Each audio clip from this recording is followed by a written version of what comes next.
Yo, what's going on? I'm Donald Nelson with Supreme Confidence, and you're listening to today's episode of the Queen of the South Reverberation podcast on the Confidence in the Klutch Network. It's that time, y'all. It's a game of basketball or a game of life. You got to have confidence in the clutch. Practice makes confidence. Pressure makes diamonds. Stay sucker free. Keep it a buck. Stay woke or get out. You can't fit in when you're standing out. Get your confidence together. Get your clutch together. Listen to Apple Podcasts, Google Play Music, YouTube, and at confidenceintheclutch.podbean.com. Subscribe, rate, and review. It's important. Visit us on Facebook at Confidence in the Klutch. Follow us on Twitter and Instagram at K and the K. Coming up today, Queen of the South jumped off last week. I know it's a little late, but got to get it out before this new episode come out tonight.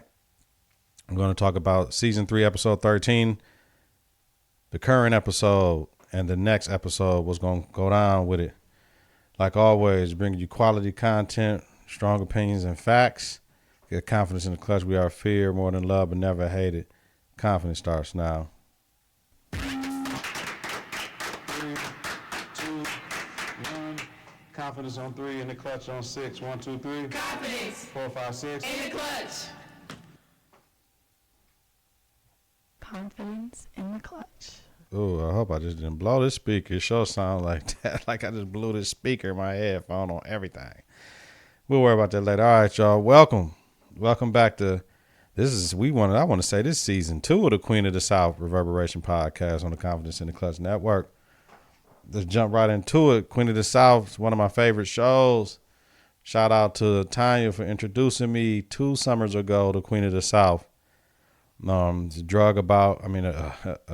TV show about drugs, the drug dealing game, Southwestern United States, most notably Mexico, Arizona, and Dallas when it first came on.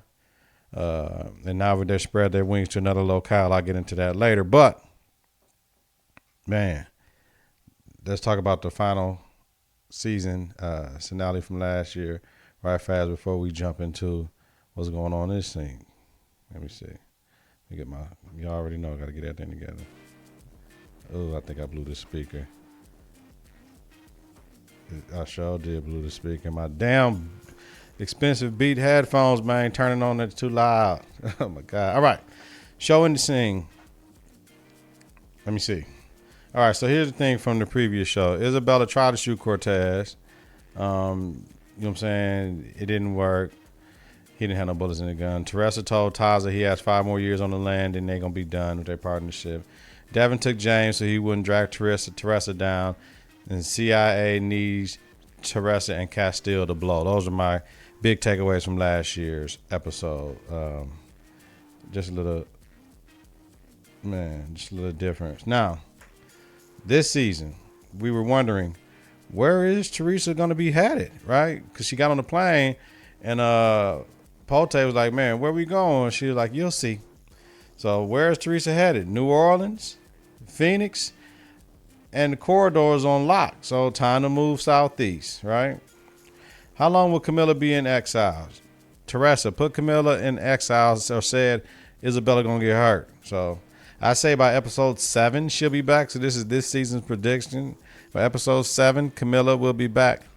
Now, will Devin Finch, who works for the CIA, but we know, is he rogue? Who is he? Is he more higher power than we know?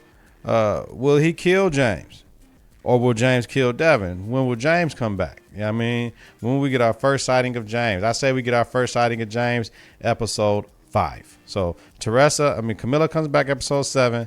James comes back around episode 5, y'all. So, current episode, what we on right now? Episode number 1, season 4, episode 1. Bienvenidos a Nueva Orleans. Welcome to New Orleans. All right.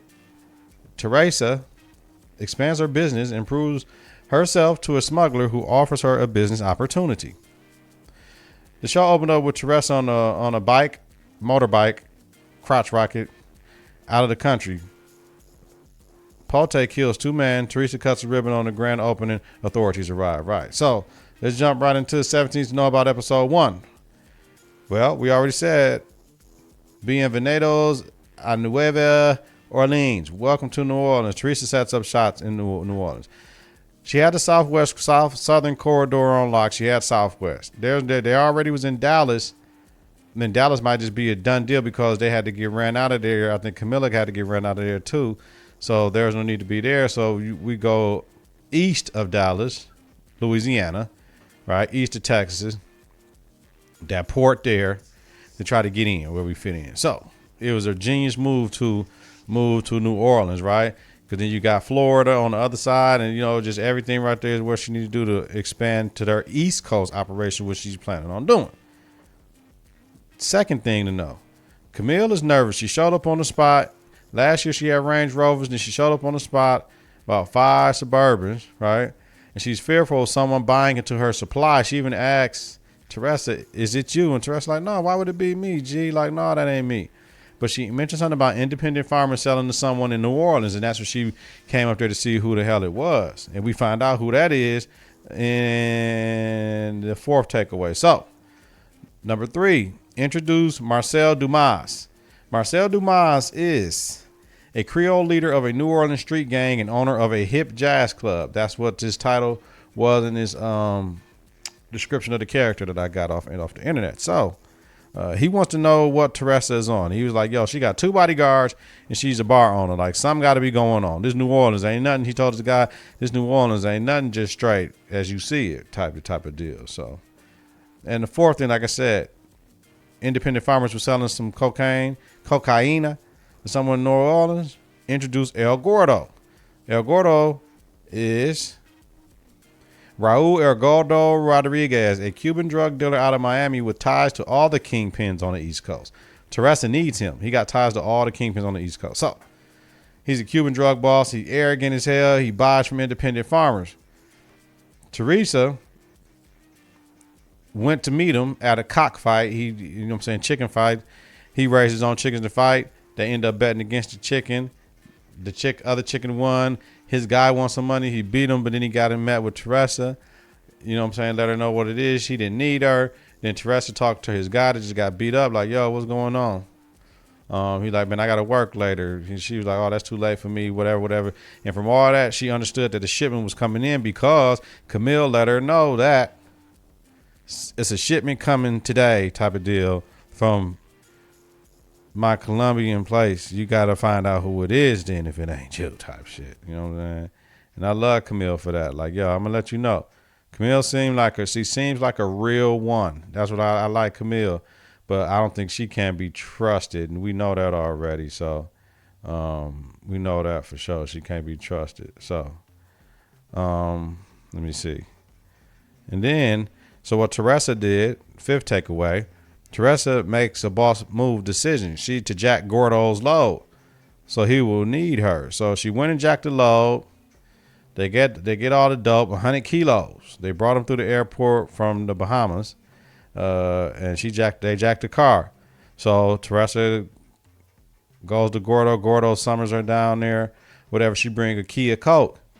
Let her know this how I move the coke. The liquid coke. So they have a conversation, and Gordo agrees if she can get it to Miami in 48 hours. So 100 kilos of coke to Miami in 48 hours. Now, after that, that's all good. We introduced Eddie Brooks. Now, they introduced 1, 2, 3. So far, the new characters, they got 4. So the next one's Eddie Brooks. We had a scene earlier with Teresa at a piano playing. Now we know why. Eddie Brooks is a musician who crosses paths with Teresa while trying to overcome his personal demons. Now, his personal demons, either he got to be a killer, he got to be an ex-drug dealer, or he got to be an ex-dope fiend. So I can't see Teresa falling for an old dope fiend, but maybe. So we're going to see what's going on. But he asked that they want to get up out of there. Then we didn't see nothing else. So,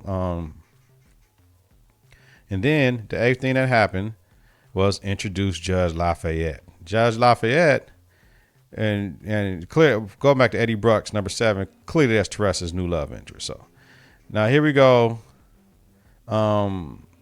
with Judge Cecil Lafayette, a member of a powerful Louisiana family who turns out to be more dangerous than Teresa expected. He's a judge, so he wants his cut. He's a problem. And if you one thing you know is about the white people that they had on the show, they don't like Mexicans.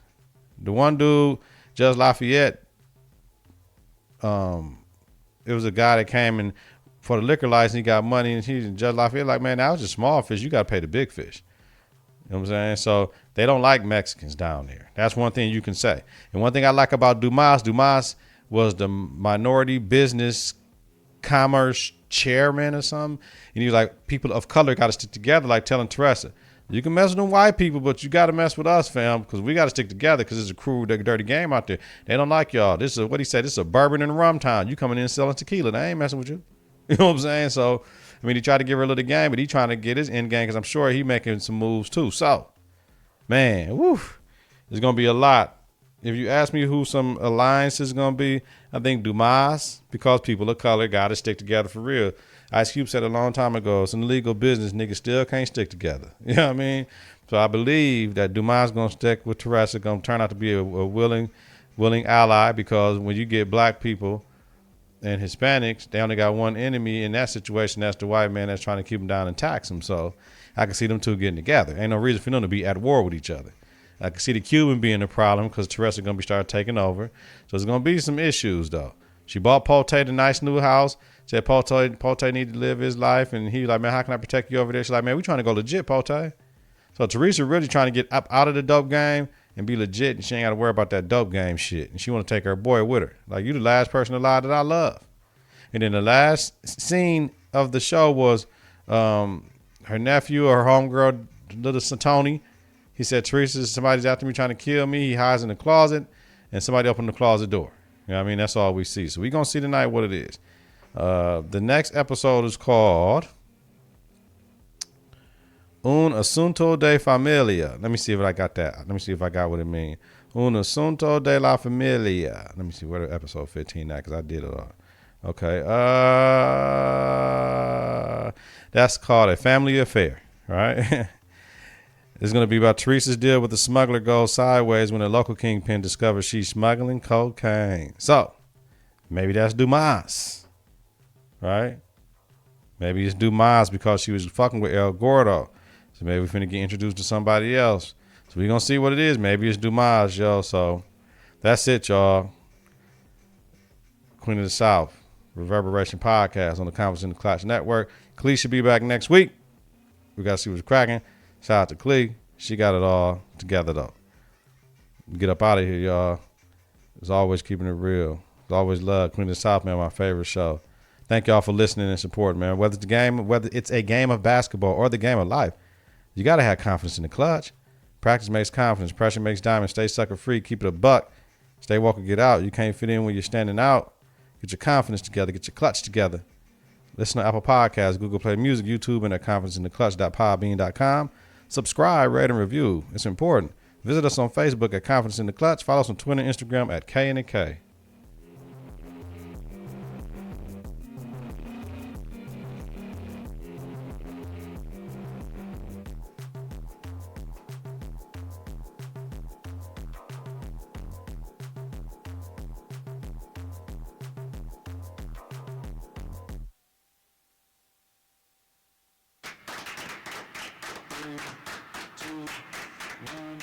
Confidence on 3 in the clutch on 6. 1, 2, 3. Confidence 4, 5, 6. in the clutch. Confidence in the Klutch.